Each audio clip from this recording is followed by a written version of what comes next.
दोस्तों, आपका स्वागत है आपके अपने YouTube channel YK math and science classes में। जैसा कि आप लोगों का डिमांड था कि बायोलॉजी का क्लास, तो आज हम लाए बायोलॉजी का महत्वपूर्ण 10 आपका क्वेश्चन देखेंगे और इसका आंसर आपको मिल जाएगा। देखिएगा डिस्क्रिप्शन बॉक्स में टेलीग्राम चैनल का लिंक है, वहां पर इसका आंसर आपको मिल जाएगा। बस यहाँ पर आपको समझना और क्लास में ये सभी क्वेश्चन आपको याद होनी चाहिए, तभी आप पढ़ते, नहीं तो समझिए वीडियो को आप ऐसे मनोरंजन के लिए देख रहे हैं। ठीक है, अगर पूरा याद होनी चाहिए वो क्लास में, इस तरह ध्यान दीजिए, क्लास में ही पूरा याद होनी चाहिए। तो जो चैनल पे नए तो चैनल को सब्सक्राइब करके बेल आइकन जरूर दबा लीजिएगा, क्योंकि यहाँ पर आपको बताया गया बायोलॉजी के साथ इंग्लिश का भी बेहतरीन तैयारी करवाया जाता है और पूरा कंसेप्ट के साथ कोई भी वीडियो देखिए आपका पूरा कंसेप्ट बताया जाता है और क्लास में अगर ध्यान से देते हैं तो वहीं पर आपको याद हो जाएगा। तो देखिए सबसे पहले आपका युग्मक जनन और भ्रूणोद्भव में अंतर बता रहे हैं, ध्यान दीजिएगा। युग्मक जनन किसको कहते हैं? तो युग्मक बनने की प्रक्रिया, देखिए दोनों में अंतर। युग्मक बनने की प्रक्रिया को हम युग्मक जनन कहेंगे, युग्मक बनने की प्रक्रिया को हम क्या कहेंगे? युग्मक जनन कहेंगे। और भ्रूणोद्भव का जगह भ्रूण का विकास हो गया। युग्मनज जो बनता है उसके बाद भ्रूण का विकास उसमें होता है, उसको हम कहते हैं भ्रूणोद्भव। याद रखिए, युग्मक जनन क्या हो गया? युग्मक बनने की प्रक्रिया को हम क्या कहते हैं? युग्मक जनन कहते हैं। और भ्रूणोद्भव भ्रूण ना युग्मनज क्या होता है? भ्रूण से आपका युग्मनज से, याद रखिएगा, युग्मनज से भ्रूण का विकास। युग्मनज बनता कैसे वो भी अभी देखेंगे, निषेचन जब पढ़ेंगे तब। तो युग्मनज से भ्रूण का विकास आपका क्या कहलाता है? भ्रूणोद्भव कहलाता है। आगे हम देखें दूसरा आता है आपका, ये दो प्रकार के होते हैं। देखिए युग्मक जनन दो प्रकार के होते हैं। युग्मक कौन कौन सा हो सकता है? नर युग्मक शुक्राणु, और शुक्राणु बनने की प्रक्रिया को हम क्या कहेंगे?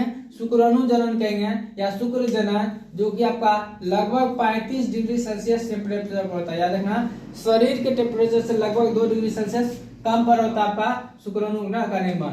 तो आगे फिर कहाँ होता है ये भी याद रखना, बीजतल में होता है, टेस्टिस में। और दूसरा होता है अंड जनन, यानी अंडाणु को बनने की प्रक्रिया को हम क्या कहेंगे? अंड जनन कहेंगे। आपका देखेंगे ये आपका होगा दो टाइप का, ये भ्रूणोद्भव। ठीक है, अब इसमें ये क्या होता है? अर्धसूत्री विभाजन द्वारा। याद रखना, युग्मक जनन जो था अर्धसूत्री विभाजन द्वारा बनता है। भ्रूणोद्भव में देखिए क्या होगा, तो सबसे पहले युग्मक जनन यहाँ से अलग प्रक्रिया, इसमें बहुत से प्रश्न होगा। युग्मक जनन आपका, फिर देखिए निषेचन होगा, निषेचन के बाद विदलन। विदलन आपको बताए थे ना, युग्मनज में होने वाले लगातार समसूत्री विभाजन की प्रक्रिया होती है, जिससे क्या होता है आपका ना 1 से 2 कोशिका, 2 से 4, 4 से 8, 8 से 16, 16 से 32 होता है। ये सब याद रखिएगा। उसके बाद देखिए गैस्ट्रुलेशन होता है। गैस्ट्रुलेशन क्या होता है ना आपका? गैस्ट्रुलेशन, इसी के फलस्वरूप आपका जनन 3 जनन परत बनता है, एक्टोडर्म, मेसोडर्म और एंडोडर्म, जिससे क्या होता है? शिशु का अन्य पूरा अंग बनता है। इसके फलस्वरूप याद रखिएगा गैस्ट्रुलेशन। इसके बाद जनन परत 3 भागों में बढ़ता है। याद रखिएगा कौन कौन? आपका एक्टोडर्म, मेसोडर्म और एंडोडर्म। एक्टोडर्म होगा बाह्य जनन पद, मेसोडर्म आपका होगा मध्य, और एंडोडर्म होगा अंतर जनन पद। इसका स्पेशल आपका वीडियो देखिएगा, निषेचन पूरा बताया गया, वो जरूर देख लीजिएगा। तो यहाँ पर आगे हम देखेंगे भ्रूणोद्भव, तो देख लिया आपका दोनों में अंतर। ये देखिए आपका क्या है, ये आपका किसका प्रक्रिया का निर्माण करता है? निषेचन के लिए। ठीक है, ये दो प्रकार को तो बता ही दिया, और ये निषेचन क्रिया का नेतृत्व करता है, निषेचन करने के लिए। ठीक है, दोनों युग्मक क्या करेगा? निषेचन करेगा। तो याद रखना, ये निषेचन के लिए जिम्मेवार होता है, और ये ना प्रसव के लिए, जो शिशु का पूर्ण विकास करके प्रसव के लिए करेंगे। तो ये आपका क्वेश्चन हो गया युग्मक जनन और भ्रूणोद्भव में अंतर। इसका एक्सप्रेशन भी क्वेश्चन अंतर आ जाएगा। फिर देखिए हाइड्रा में मुकुलन, ये आपको कहेगा मुकुलन किसे कहते हैं? तो कोई भी जीव देखिए, किसी भी जीव में याद रखिए, किसी जीव में जैसे हाइड्रा में देखेंगे किस तरह से होता है आपका हाइड्रा में, तो यहाँ पर एक क्या होता है ना बल्ब जैसा, जो होता है बल्ब जैसा एक क्या होता है ना संरचना निकलती है, और पुनः क्या होता है ये टूट के पूरा अलग हो जाती है, और जिससे पुनः नए जीव बनते हैं, इसी को हम मुकुलन कहते हैं। तो हाइड्रा में रहेगा, तो आपका फिगर देखिएगा, आपका जब आपका वीडियो वहां देख लीजिएगा, फिगर इस तरह से रहेगा। यहाँ पर एक विकास होगा और यहाँ पर धीरे धीरे क्या होगा, ये आपका अलग हो जाएगा, और अलग होने के बाद ये पूर्ण अपना जीव तैयार कर लेता है। ये आपका और क्या होगा? अलैंगिक जनन है। हाइड्रा में मुकुलन तो होता है, किस अलैंगिक जनन में आता है मुकुलन, याद रखना होगा। फिर हम देखेंगे निषेचन। निषेचन हम जानते हैं क्या होता है? नर युग्मक और मादा युग्मक का संलयन क्या कहलाता है? निषेचन कहलाता है। तो देखिएंगे आपका नर युग्मक और मादा युग्मक का जो संलयन होता है कहाँ होता है? तो यहाँ पर देखेंगे आपका फैलोपियन ट्यूब में। देखेंगे इस तरह से क्या होता है, यहाँ पर आपका फैलोपियन ट्यूब होता है। ठीक है, अंडाशय, यहाँ से आपका अंडाशय से क्या होता है, अंडाणु को पकड़ के क्या होता है, यहाँ पर रहता है अंडाणु आपका, और शुक्राणु चल के कहाँ पहुंचता है, फैलोपियन ट्यूब में। यहीं पर अंडाणु और शुक्राणु मिलता है, उसी को हम क्या कहते हैं, निषेचन कहते हैं। याद रखना, निषेचन कहाँ होता है, लिख देंगे, कोई दिक्कत नहीं आपका, लघुत्तरीय प्रश्न में आप लिख सकते हैं, ठीक है। तो लिखेंगे हम निषेचन कहाँ होता है। क्या पहले निषेचन किसे कहते हैं, तो नर युग्मक और मादा युग्मक के संलयन को निषेचन कहते हैं। इसमें आप लिख सकते हैं कहाँ होता है, तो हम लिख देंगे प्रक्रिया कहाँ होता है आपका, फैलोपियन ट्यूब में, या अंडवाहिनी इसको भी कहते हैं, इस चीज को याद रखेंगे होता है, ठीक है। और उसके बाद लिखेंगे हम निषेचन के फलस्वरूप ना युग्मक, जैसे देखिए नर युग्मक और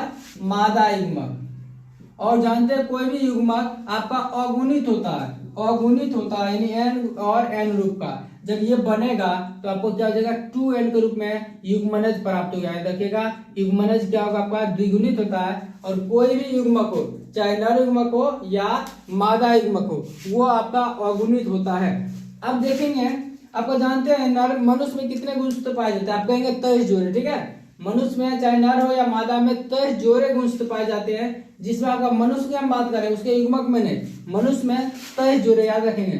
नर में 22 प्लस XY, और मादा में 22 जोड़ा होगा, 22 जोड़ा प्लस XY, इसमें 22 जोड़ा प्लस XX, इसमें ये आपका नर में और ये मादा में होता है। लेकिन जब आपका शुक्राणु आ जाए या अंडाणु या नर युग्मक या मादा युग्मक कहेंगे, तो नर युग्मक देखिए दो टाइप का हो सकता है, 22 प्लस X रूप का या 22 प्लस Y रूप का, यानी शुक्राणु दो टाइप होते हैं, X या Y, और मादा में तो सिर्फ होगा 22 प्लस X। तो देख लिया आपका, कहते हैं नर युग्मक और मादा युग्मक अगुणित होता है, जोड़ा में नहीं होता। अब बताइए जब इसके साथ निषेचन होगा तो क्या बनेगा, 22 प्लस 22, क्या 22 जोड़ा तैयार हो जाएगा, 22 जोड़ा प्लस XX। तो देख लिया हम क्या, यदि X शुक्राणु अंडाणु से निषेचन करता है तो ये आपका लड़की ना, यानी लड़की पैदा होगी, इसको याद रखना है। और जब फिर देखिए ये निषेचन आपका 22 प्लस Y, यानी Y शुक्राणु जब हम क्या करें अंडाणु से निषेचन करेगा तो 22 जोड़ा तो हो ही जाएगा, 22 जोड़ा हो ही जाएगा प्लस X और Y बनेगा, यानी आप कह सकते हैं शिशु का वो लड़का होगा।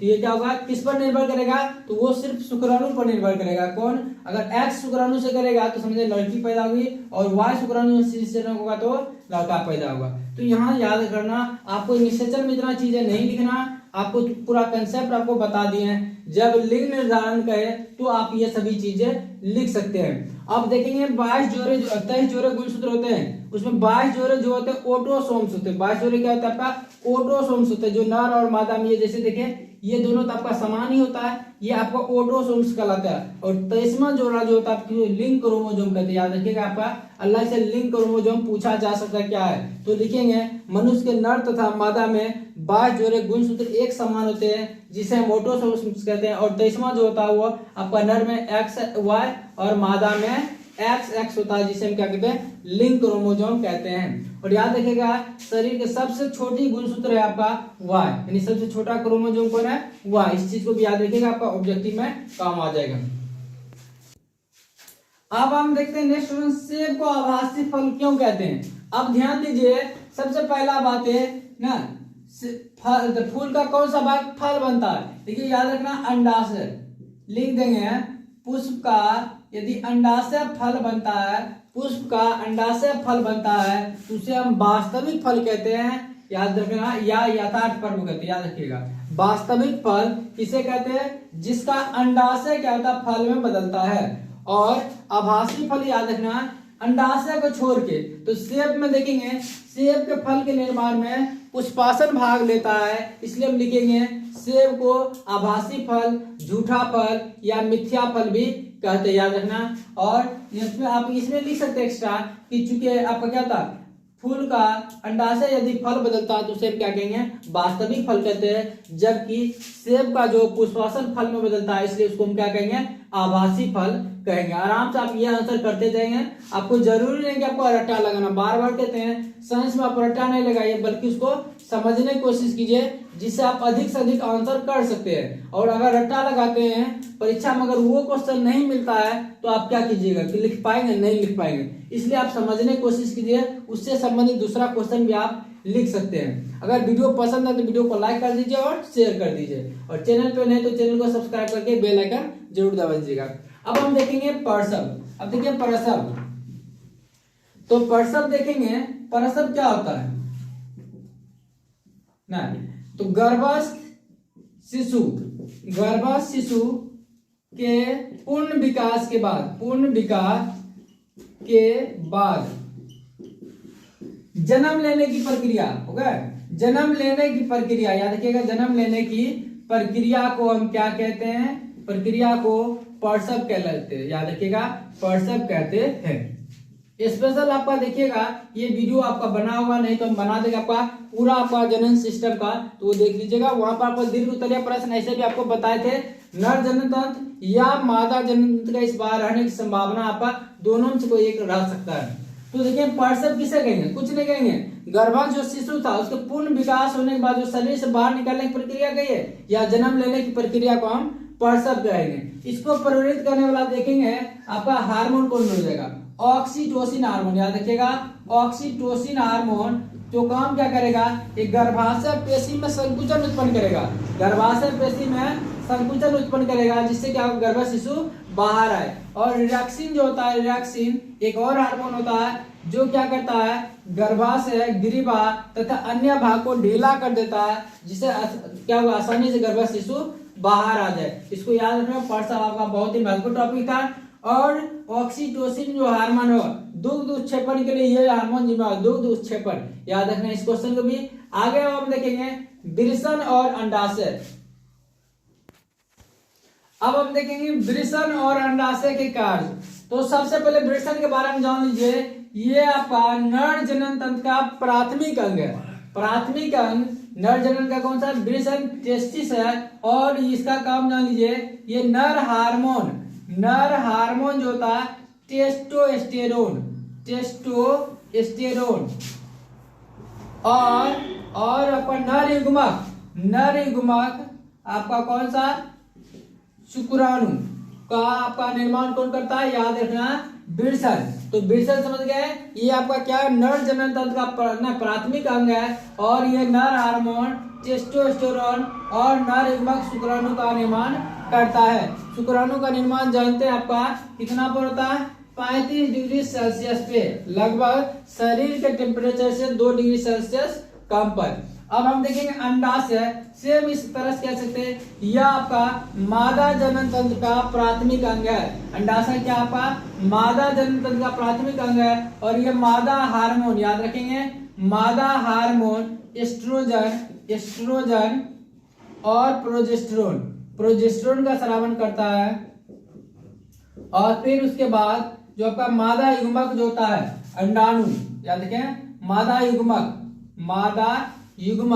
अंडाणु का आपका परिवर्धन करता है, अंडाणु का उत्सर्जन करता है, याद रखिएगा, जिसको हम अंडोसर्ग कहते हैं। याद रखेंगे अंडोसर्ग कहते हैं, याद रखना आपको। और ये आपको बताए थे जन्म के समय ही होता है, इसमें महिलाओं में बहुत से अंडाणु पाए जाते हैं और धीरे धीरे हो गया तो परिपक्व होता है। और ये परिपक्व कब होता है? लगभग 13-14 वर्ष की अवस्था में शुरू होता है। आगे हम देखेंगे एमटीपी क्या है? एमटीपी देखिए मेडिकल टर्मिनेशन ऑफ प्रेगनेंसी, साधारण भाषा में आप कहिएगा इसको गर्भपात, याद रखना साधारण भाषा में क्या कहेंगे? गर्भपात। ये क्या आपका एमटीपी क्या है? मेडिकल टर्मिनेशन ऑफ प्रेगनेंसी, जिसे हम साधारण भाषा में गर्भपात कहते हैं ना। इसे इस विधि द्वारा हम अनचाहा गर्भ को ना शरीर से बाहर यानी क्या करते हैं? गिरा देते हैं, जिसको हम गर्भपात कहते हैं। और इसके लिए सुरक्षित काल याद रखेंगे लगभग 12 महीना, यानी शुरुआती 12 आपका सप्ताह और लगभग आप कहेंगे शुरुआती 3 महीना आपका गर्भ धारण के यानी आरोपण के शुरुआती 3 महीने तक तो ये लगभग सुरक्षित है। इसके बाद के लिए आपका खतरनाक हो जाता है। क्यों होता है समझिए, आपका गर्भपात होता क्या? जैसे आपका इस तरह से भ्रूण आपका चिपका हुआ शरीर से रहता है, याद रखिए गर्भाशय से। आपको बताए थे जब आपको पढ़ाए थे स्पेशल, तो क्या होता है गर्भ धारण के समय क्या होता है? गर्भाशय से भ्रूण आपका चिपक जाता है, और इसको क्या होता है कि ना आप एक प्रक्रिया द्वारा इसको तोड़ तोड़ के समझिए बाहर निकाल देते ना। तो क्या होता है, जब तक ये शरीर से अच्छी तरह नहीं चिपका होता है तो मादा में रक्त स्राव कम होता है, लेकिन जब अच्छी तरह चिपक जाता है पूरा तो क्या होता है आप समझ सकते हैं कि पूरा तोड़ के अलग करना, यानी रक्त स्राव अधिक होगा तो क्या होगा, जो माता होगी उसकी मृत्यु भी हो सकती है। इसलिए क्या होता है, ये आपका 3 महीने तक तो या 12 सप्ताह तक ये सुरक्षित माना जाता है, उसके बाद ये खतरनाक हो जाता है। नेक्स्ट आपका देखेंगे वर्णआंता और हीमोफीलिया दोनों एक साथ ही देख लेंगे, क्योंकि दोनों आपका आनुवांशिक रोग है, दोनों क्या आनुवांशिक रोग है, और कैसे होता है वो देखेंगे। तो देखिए वर्णआंता सबसे पहले, वर्णआंता क्या, इसमें याद रखना रोगी जो होता है लाल और हरा रंग के बीच अंतर नहीं कर पाता है, लाल और हरा रंग के बीच अंतर, इसको कलर इंग्लिश में याद रख लीजिएगा, कलर ब्लाइंडनेस कहते हैं, कलर मतलब रंग ब्लाइंडनेस याद रखना है। तो यहाँ याद रखना है, इसमें देखिए इन दोनों में एक समानता, देखिए हीमोफीलिया पहले दोनों एक चीज जो अलग है वो हम पहचान, वर्णआंता आपको बता दिए, ये देखिए लाल और हरा रंग को रोगी इसके बीच अंतर पता नहीं कर पाता है ना, इसमें दिक्कत हो जाता है उनको। और हीमोफीलिया याद रखिएगा, हीमोफीलिया उसके बाद कॉमन चीज बताएंगे जो दोनों में आपका काम आएगा। हीमोफीलिया जो होता है आपका, इसको ब्रीडर्स रोग भी कहते हैं, याद रखिएगा ब्रीडर्स मतलब क्या होता है, जब ब्लड आपका निकलना शरीर से बाहर हो जाता है ये थकता नहीं बनता है, रुकता नहीं है, इसलिए हीमोफीलिया को ब्रीडर्स रोग भी कहते हैं। आपको परीक्षा पूछा भी जा सकता है कि हीमोफीलिया को ब्रीडर्स रोग क्यों कहते हैं, तो लिखेंगे हीमोफीलिया से पीड़ित व्यक्ति में जब क्या चोट लगता है या कोई आपका घातक ना रक्त स्राव होने लगता है तो क्या होता है, रक्त स्राव बंद नहीं होता, इसलिए इसको ब्रीडर्स रोग भी कहते हैं। वर्णआंता समझ गए होंगे, इसमें रोगी का लाल और हरा रंग के बीच अंतर नहीं कर पाता। दोनों में अब कॉमन चीज क्या वो देखिए, सबसे पहला दोनों आपका अनुवांशिक बीमारी है, दोनों आपका क्या अनुवांशिक बीमारी है, यानी वंश से ही होगा, ऐसा नहीं कि किसी में ये कहीं से भी आज टपक जाएगा। इसमें आप देखिए इसका वाहक मादा होगी, ध्यान दीजिएगा, इसका जो वाहक होगा दोनों का याद रखिएगा, वाहक होगा मादा और होगा पुरुष में समांतर, ऐसा नहीं कि पुरुष में ही हमेशा होगा, समांतर जो होगा इसमें होगा पुरुष में, होगा किसमें याद रखना पुरुष में, ठीक है। आपका समांतर देखिए ये क्या होगा आपका, नहीं दोनों में बताएंगे, दोनों एक आनुवांशिक बीमारी है। अब पहले जो इतना अंतर बताया वो लिख लिएगा अलग अलग, लेकिन दोनों में का अलग होगा तो दोनों लिखेंगे, दोनों का लिखेंगे, मतलब इसका लिखेंगे इसको लिखेंगे, क्या यह आनुवांशिक बीमारी है, इसका वाहक मादा होती है और समानता पुरुषों में होती है, समानता क्या होती है पुरुषों होती है। देखिए आपका ऐसे भी आंसर गैस पेपर उसको मत समझिए, यहाँ पर आप समझिए और इस टाइप से आपको आंसर करना परीक्षा में होगा। तो ये इसका वाहक समानता क्या, तो मादा होती है और ये होता है किसमें समानता पुरुषों में होती है, और यह मादा में क्या मादा में तभी होगा जब उनके दोनों एक्स प्रभावित होंगे। तो आप बताएंगे आपका ऐसा संभावना बहुत ही कम होगा, क्योंकि जानते हैं आपका मादा में तो एक्स फिक्स हो गया और नर में होगा XY, तो समझ गए, यानी आपका नर में एक भी एक्स आ गया आपका ना, आपका जिसमें गुण हो वो, तो वो आपका क्या होगा उसमें आपका हो जाएगा वर्णआंतर, लेकिन मादा में तभी होगी जब दोनों एक्स होगा। तो मतलब समझ गया, मादा में अगर एक्स यहाँ से आ गया, लेकिन अगर पुरुष आपका सही है ना, पुरुष में अगर नहीं है आपका ना शुक्राणु अगर एक्स आएगा तो ये तो बनेगा लेकिन उसका वर्णआंतर नहीं होगा। तो समझ गए दोनों में क्या आंसर लिखना है आपको, आपको कॉमन जो था मेन था वो अलग लिख लीजिएगा, उसमें लिखेंगे यह आनुवांशिक बीमारी है, इसका वाहक मादा होती है और यह समानता पुरुषों में होती है, समानता क्या होती है पुरुषों में होती है। यह मादा क्या होगा, मादा में तभी होगा जब उसका दोनों एक्स क्या होगा इससे प्रभावित होगा। अब हम नेक्स्ट देखेंगे, अब हम देखेंगे यौन संचालित रोग क्या है, ठीक है, इनके 4 रोगों का नाम बता रहे हैं। तो यौन संचरण द्वारा फैलने वाले रोग उसको हम क्या कहेंगे यौन संचालित रोग होगा, इसमें अलग अलग टाइप में फैल सकता है, याद रखना आपका। जैसे मान लेते हैं अगर डॉक्टर एक ही सुई का उपयोग 2 जगह करेंगे, यदि किसी व्यक्ति को है तो वो जाकर दूसरा में हो सकता है, ये यौन संचालित रोग आएगा। इसमें देखेंगे एड्स, वायरस होने वाले पहले देख लीजिए, एड्स और हर्पीज ये दोनों आपका वायरस से होने वाला है, ये वायरस से याद रखेंगे, स्पेशल हम आपका लाएंगे बीमारियों का ट्रिक, जिसमें आपका बैक्टीरिया जनित, वायरस जनित और आपका प्रोटोजोआ जनित आपका जो होगा यानी मलेरिया जैसे होता है वो सब, और आनुवंशिक बीमारी का बेहतरीन ट्रिक लाएंगे जिससे आपको सभी चीज याद हो जाएगी। तो वीडियो अगर चैनल पे नहीं तो चैनल को सब्सक्राइब जरूर कर लीजिएगा। तो वायरस से होने वाला देखिए एड्स और हर्पीज होता है, और इसमें गोनोरिया और सिफिलिस, याद रखिएगा गोनोरिया और जो सिफिलिस होता है ये जीवाणु से होता है। ये चार आपका कौन सा आपका यौन संचालित रोग है। तो इसमें आपका जीवाणु द्वारा होने वाला कौन है, याद रखेंगे गोनोरिया और सिफिलिस, और वायरस से होने वाला कौन है, एड्स और हर्पीज। तो इसको याद रखिएगा। आज हम देखेंगे आज के ही क्लास से संबंधित आपका 5-7 अभी ऑब्जेक्टिव देंगे, और जो भी पूरा वीडियो देखे हुए हैं जरूर आप कमेंट कीजिएगा। सबसे पहला क्वेश्चन का आपको आंसर करना है कि मानव में निषेचन जो था, मानव मादा में निषेचन कहाँ था, मादा में जो था निषेचन कहाँ था। फर्स्ट क्वेश्चन ये है, आप इसका आंसर कमेंट कीजिएगा, निषेचन कहाँ होता है, ठीक है। दूसरा क्वेश्चन आपका ये रहा कि शुक्राणु का निर्माण कहाँ होता है, शुक्राणु का निर्माण कहाँ होता है, निर्माण कहाँ होता है। कोई ऑप्शन नहीं, आपको आंसर करना टाइपिंग करके। तीसरा क्वेश्चन आपका है शुक्राणु को बनने की प्रक्रिया क्या कहलाता है, शुक्राणु बनने की प्रक्रिया क्या कहलाता है, बनने की जो प्रक्रिया है वो क्या कहलाता है। और चौथा आपका क्वेश्चन है किस रोग को ब्लीडर्स रोग कहते हैं, ब्लीडर्स रोग कहते हैं, किस रोग को कहते हैं, ये आपको आंसर करना है। पांचवा देखेंगे आपका जो आपका सुरक्षित, याद रखिएगा एमटीपी के लिए जो सुरक्षित काल होता है वो कितने समय तक के लिए माना जाता है, याद रखना इसको, एमटीपी के लिए सुरक्षित काल कितने समय तक के लिए माना जाता है। फटाफट इसका आंसर कर दीजिएगा। और 6 नंबर देखेंगे ना आपका फूल, याद रखना पुष्प का कौन सा भाग फल बनता है, पुष्प का कौन सा भाग फल बनता है, कौन सा भाग क्या होता है आपका फल बनता है। और 7वां आपका देखिए युग्मनज से भ्रूण का विकास क्या कहलाता है, युग्मनज से भ्रूण का विकास, भ्रूण का विकास क्या कहलाता है। 8 नंबर हम देखते हैं मुकुलन द्वारा जनन किसमें होता है, मुकुलन द्वारा जनन किसमें होता है। तो ये सभी आंसर आप कमेंट कर दीजिएगा। आज के वीडियो के लिए बस इतना ही। यदि आप हमें सपोर्ट करते रहे इसी तरह से तो हम प्रत्येक दिन आपके लिए बायोलॉजी का और स्पेशल अन्य विषय क्लास चलने रहा है, लेकिन बायोलॉजी का स्पेशल डिमांड पे क्लास लाए। अगर आप चाहते हैं इसी तरह वीडियो बनते रहे तो आप हमें सपोर्ट कीजिएगा और चैनल को सब्सक्राइब करके बेल आइकन जरूर दबा लीजिएगा। धन्यवाद। जय हिंद, जय भारत।